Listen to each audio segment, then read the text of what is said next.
আপনাদেরকে আরও একবার স্বাগত জানাই। আর আজকে আরেকটা নতুন রেসিপি আপনাদেরকে দেখাবো। ঝিঙা পোস্তর জন্য কী কী নিয়েছি আপনারা দেখুন। ঝিঙাটাকে ভালো করে ধুয়ে নিয়েছি, তারপরে কেটে নেব। আর কেটে নেওয়ার পরে ধুলে এমনিতেই ঝিঙা থেকে জল বেরোয়, তাহলে আরও বেশি জল বেরোবে, সেই জন্য কেটে নেওয়ার আগেই ঝিঙাটাকে ধুয়ে নিয়েছি ভালো করে।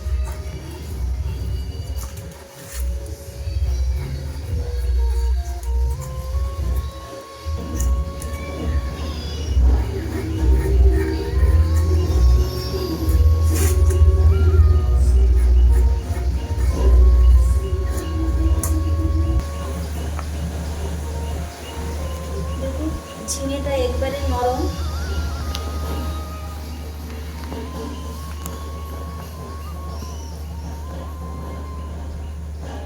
আমি এভাবেই কেটে নিচ্ছি।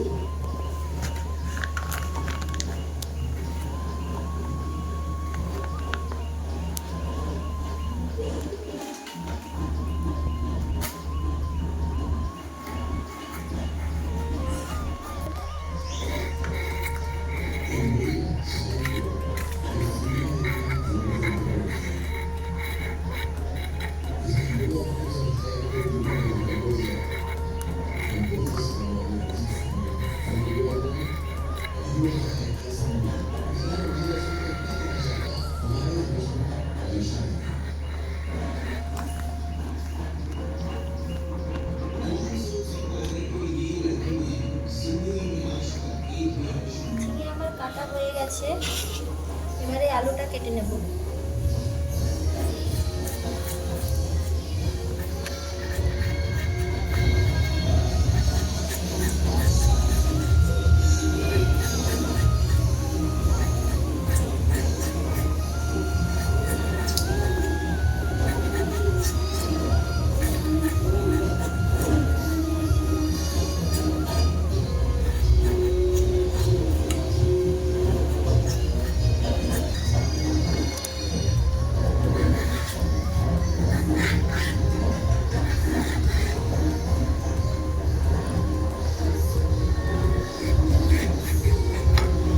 আলুটা এভাবেই ছোট ছোট করে কেটে নিয়েছি।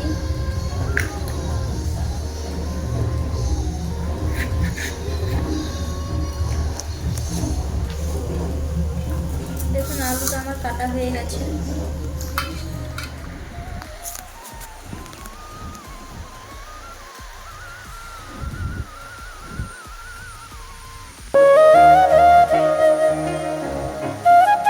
ঝিঙে পোস্ত বানানোর জন্য নিয়েছি ঝিঙে, আলু, এখানে নিয়েছি লবণ, হলুদ, সামান্য পরিমাণ চিনি, আর এখানে নিয়েছি কাঁচা লঙ্কা আর পোস্ত।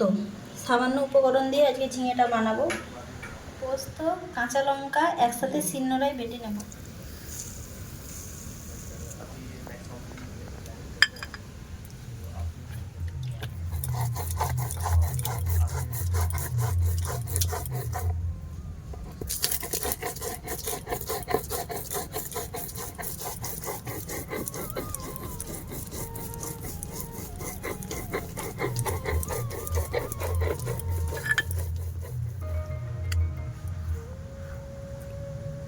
পোস্ত আর কাঁচা লঙ্কা একসাথে বেটে নিয়ে চলে এসেছি। এবার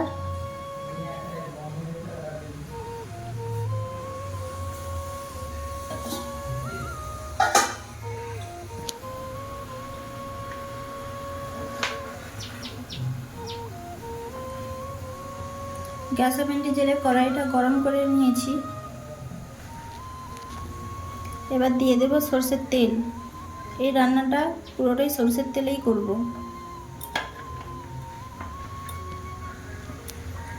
তেলটা আমার গরম হয়ে গেছে। ডুমো ডুমো আলুগুলোকে কেটে রেখেছিলাম, সেগুলোকে দিয়ে দেব।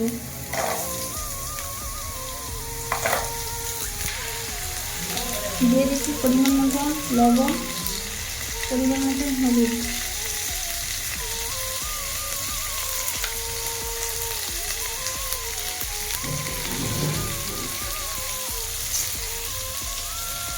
একটু নাড়াচাড়া করে নেব। আলুটাকে একটু লাল লাল করে ভেজে নেব।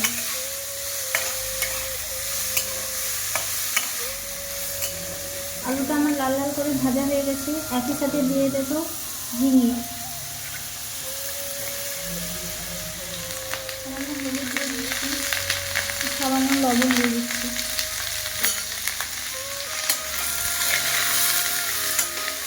ঝিঙেটাকে ঢাকা চাপা দিয়ে রাখবো না, তাহলে ঝিঙে থেকে জলটা তাড়াতাড়ি বেরিয়ে যাবে।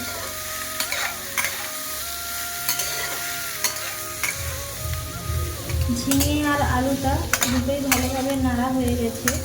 এবার এতে দিয়ে দেবো জল।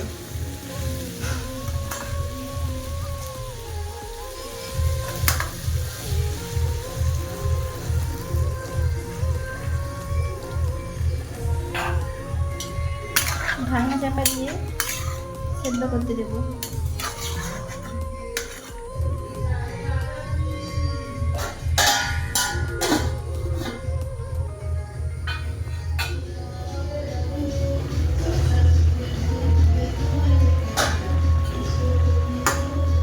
আলু আর ঝিঙেটা দেখুন সুন্দরভাবে সেদ্ধ হয়ে গেছে।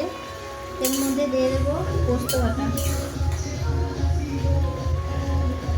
পোস্ত আর কাঁচা লঙ্কা বা বেটে যেটা রেখেছিলাম সেটাই দিয়ে দেবো।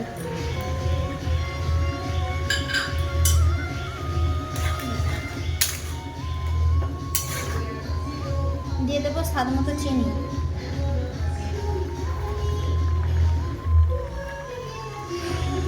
অল্প পরিমাণে চিনিটা দেবো।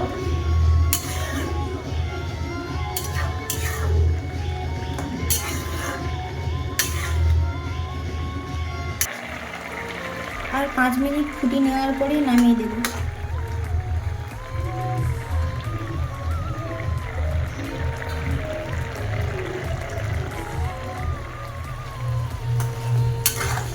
দেখুন বন্ধুরা, আমার ঝিঙে পোস্তটা হয়ে গেছে। এবার আমি নামিয়ে নেব।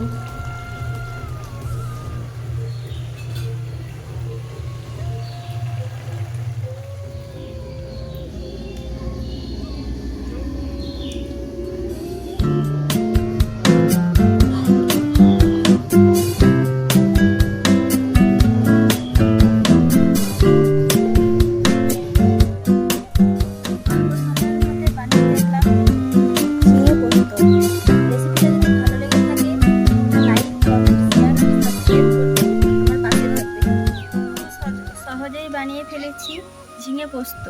এই রেসিপিটা যদি ভালো লেগে থাকে একটা like, comment, share and subscribe করবে, আমার পাশে থাকবে। দেখা হচ্ছে আরেকটা নতুন রেসিপি নিয়ে।